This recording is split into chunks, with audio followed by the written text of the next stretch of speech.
Welcome to Subramani. Please subscribe, please hit the bell icon. Today I'm going to talk to you about one of my favorite topics which nobody likes, is the kind of mistakes which people make while making their estate plan. This is not just your will, okay, your whole estate plan. So so people come and ask me, do I need an estate plan? So I ask them a simple question: do you have money? Do you have a body? Do you have children? You need an estate plan. It's as simple as that, because when you don't have a plan, it is not as though you don't have a plan. Your plan is now run by the government. The government will decide how your assets should go, depending on whether you're a Hindu, you're a Muslim, or a Christian. The Hindu Succession Act, the Special Marriages Act, the Muslim Personal Board Act, some of those things will come into play, and somebody else is going to plan for you, right? If you don't plan, then somebody else is going to plan. Most people don't have a plan, and when they talk to me, they don't have a plan, and they have no plans of having a plan, right? So they just say, I'm so young. Just imagine, you're very young, you just bought a house, and the house has got transferred in your name. Very good. Now you're going to London, you were in the Air India flight, and it crashed. What happens? Now suddenly you have died intestate. Why did you die intestate? Because you were 28 years of age, you just bought a house. What is the need for making a will? Your grandfather died at his age of 102. What is the need to make a will? You don't know. Uncertainty means you have to make a will. It's as simple as that. And so first of all, I'm not a estate planning lawyer, right? I can't plan estates. Nor are my friends and clients estate planning lawyers. So they don't even know what to tell the lawyer. They don't know what to read in the document which they have received. So Subra told me to make a will, so I have made a will. Is that will correct? Is it complete? Does it have any typing mistake? Is your address right? Is your PAN number right? At least check those things. Some people don't even check that. So make sure you check the basic documentation. Make sure there's spelling, your PAN number, your Aadhaar card, your father's name, father's number, or father's PAN number, your wife's PAN number, all that is right. Basically check that.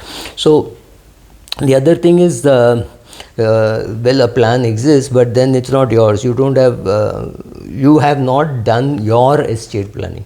You have done some estate planning. You have done for your father, maybe your grandfather, something like that, but it's not yours. You have not put beneficiaries in place, right?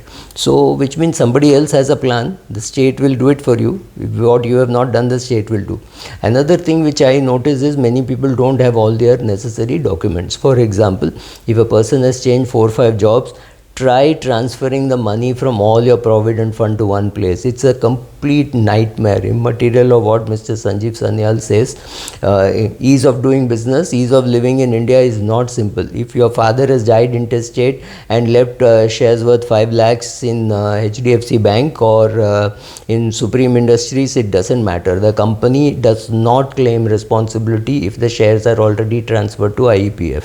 Right? So this is all part of your estate plan. If you leave complicated assets for your children, and your children are NRI, they will abandon it. They will not bother to set things right. So you have to set all these things right during your life. So I mean, this is part of cleaning up your portfolio, not exactly your estate plan.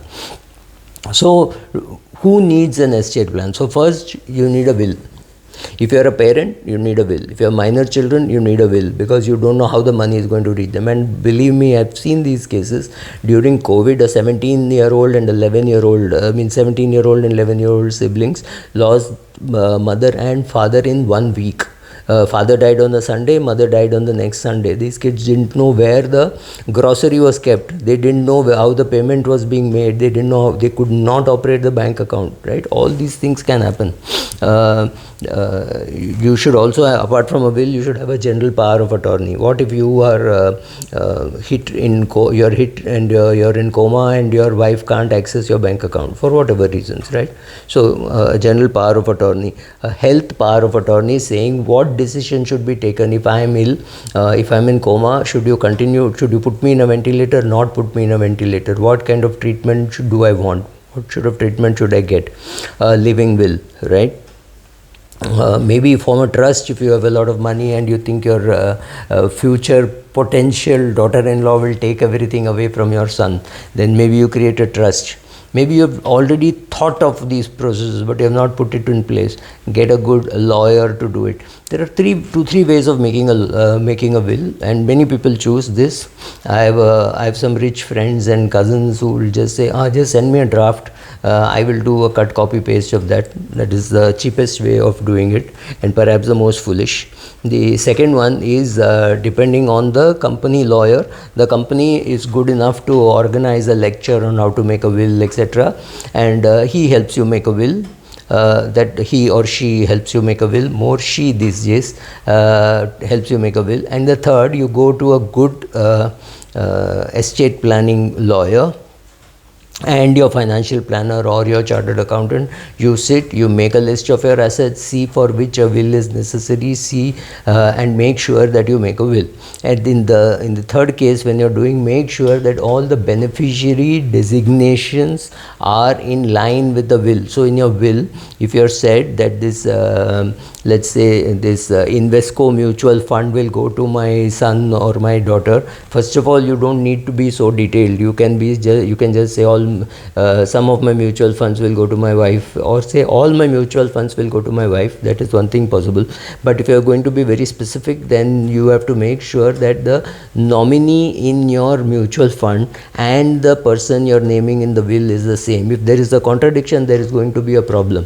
You will have to go to court, get a probate and things like that for financial assets. Anyway, if you're in Navi Mumbai, you have to get a probate for getting your house transferred from Sidco. It's a big headache. In Mumbai, it's not so much of a headache. I got my house transferred from my dad to my mom without having to go through the legal procedure. I mean, there was a will, the will was given to the company, to the society, and it got transferred. But in Navi Mumbai, it has to go through Sidco. So you will need a probate, for which a registered will is more useful. It's pretty complicated. Don't just go to Google or Grok and somewhere and say, oh, AI may help me make a will.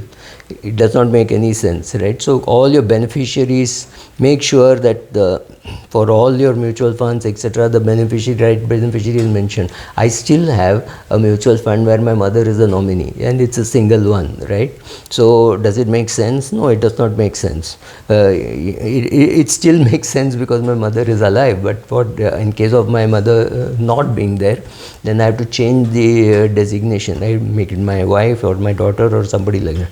Right now it's okay, but then this was made before I was even married, but that same nominee continues. So make sure that when you're married, make sure that everywhere it is your wife who is the nominee, or in case of the husband is the nominee, the spouse should be the nominee, or the spouse should perhaps be the second holder and the children should be the nominee, whatever.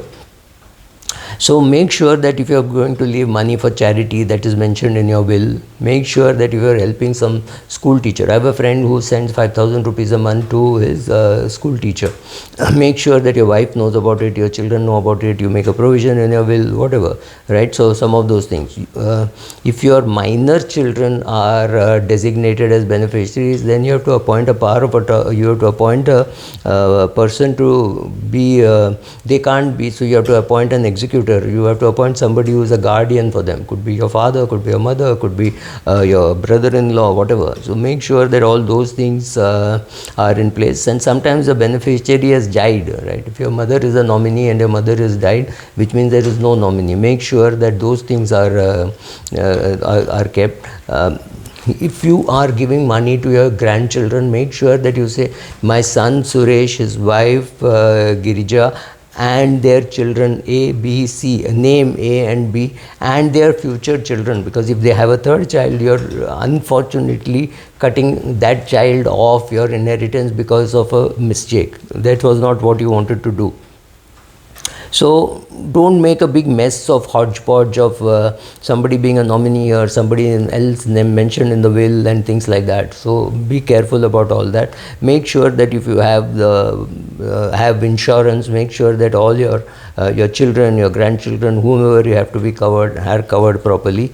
If you have a trust, make sure that the trustees are there and things are in. I mean, you need a trust if you have more than 10-20 crores in assets and you have a son and you have only one son and you're going to give him everything. A bad marriage can make it that the shrew takes away everything. So if you have a son, you need more to protect than if you have a daughter, right? You may also decide that you don't want to give unfettered access to all the money to your children if you are not very sure how they are going to handle it. So you have to create a trust and say, give it to him or her at the age of 25, 30, 35, 40, 45, 50, and at 60 give away everything, right? So some of those things you can do. Please sit with a good power of a good lawyer or attorney, as the Americans call them, and make the will. Don't try these shortcuts of saying I will do a cut paste from Google anyway, nothing is going to be challenged. Don't do that. Spend some time. I don't think we'll spend more than 15,000-20,000 rupees. Most of us can afford it.